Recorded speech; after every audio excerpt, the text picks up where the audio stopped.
ఏమైంది మాట్లాడండి ఎందుకంత ఆవేశము ఎందుకంత ఆవేశం ఇస్తా మాట్లాడండి పోండి మీ సీట్లలో పోండి మీ ప్రాక్టీస్ మంచిగా లేదు చదువుకున్న వ్యక్తులు మీరు అధ్యక్ష మీ ప్రాక్టీస్ మంచిగా ఇస్తున్నా సమయం ఇచ్చినందుకు మీకు ఇస్తాను మీకు ప్రత్యేకమైన ఇప్పుడు ఇస్తాను ధన్యవాదాలు అధ్యక్ష.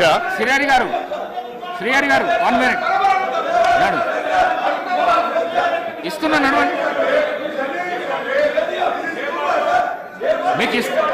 మీకు మైక్ ఇస్తాను నడవండి మైక్ ఇస్తున్నా మీకు ఇస్తున్నా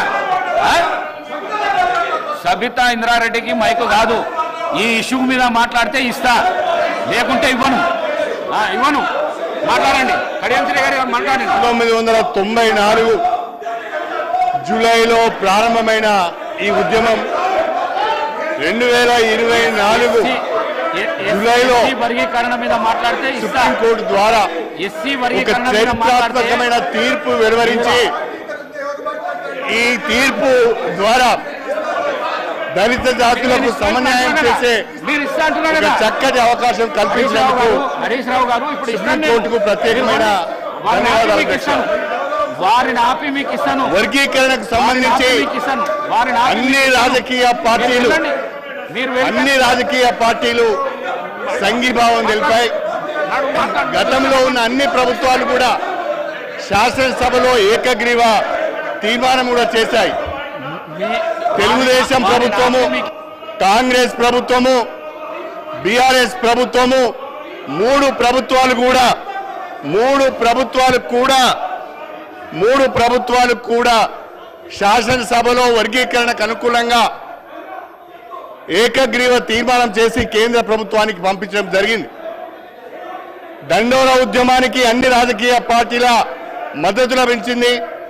దండోరా ఉద్యమానికి సమాజం యొక్క మద్దతు కూడా లభించింది. అందరూ కోరుకున్న విధంగా ఈరోజు వర్గీకరణకు అనుకూలంగా సుప్రీంకోర్టు తీర్పు ఇచ్చింది. ఈ సుప్రీంకోర్టు తీర్పును అందరూ కూడా స్వాగతించాలని చెప్పి నేను మనసారా కోరుకుంటున్నాను అధ్యక్ష. 30 సంవత్సరాలుగా ఈ ఉద్యమంతో నేను అసోసియేట్ అయి ఉన్నాను. అధికార పార్టీలో ఉన్నా, ప్రతిపక్షంలో ఉన్నా నేను దండోరా ఉద్యమంతో అసోసియేట్ అయి ఉన్నాను. అన్ని రాజకీయ పార్టీలు కూడా ఈ ఉద్యమానికి సంఘీభావం తెలిపాయి. ఈ నేపథ్యంలో సుప్రీంకోర్టు తీర్పు వచ్చింది. రాష్ట్రంలో కాంగ్రెస్ ప్రభుత్వం ఏర్పడగానే గౌరవనీయులు ముఖ్యమంత్రి గారు రేవంత్ రెడ్డి గారి నాయకత్వంలో ఈ వర్గీకరణకు సంఘీభావాన్ని తెలుపుతూ సుప్రీంకోర్టులో అఫిడవిట్ వేయడం జరిగింది. నేను ఒక శాసనసభ్యునిగా దళిత వర్గాలకు చెందిన వ్యక్తిగా మాట్లాడుతున్నాను. దయచేసి సభ్యులందరూ కూడా దీన్ని అర్థం చేసుకోవాల్సిందిగా కోరుతున్నాను. భారత రాష్ట్ర సమితి సభ్యులకు ఈ తీర్పు పట్ల ఏమాత్రం కూడా అవగాహన ఉన్నట్టుగా లేదు. ఈ తీర్పును వాళ్ళు వ్యతిరేకిస్తున్నట్టుగా నేను భావించవలసి వస్తున్నది. రేవంత్ రెడ్డి గారికి ప్రత్యేకంగా ధన్యవాదాలు తెలపాలి. ముఖ్యమంత్రి గారు ప్రత్యేకంగా అడ్వకేట్ని ఏర్పాటు చేసి ముఖ్యమంత్రి గారు రాష్ట్ర ప్రభుత్వం ద్వారా అఫిడవిట్ని కూడా ఫైల్ చేయించి వర్గీకరణకు మద్దతు తెలిపారు. అదేవిధంగా కేంద్ర ప్రభుత్వానికి కూడా నేను హృదయపూర్వకంగా నా అభినందనలు తెలియజేస్తున్నాను. కేంద్ర ప్రభుత్వం కూడా వర్గీకరణకు అనుకూలంగా సుప్రీంకోర్టులో అఫిడవిట్ ఫైల్ చేసింది.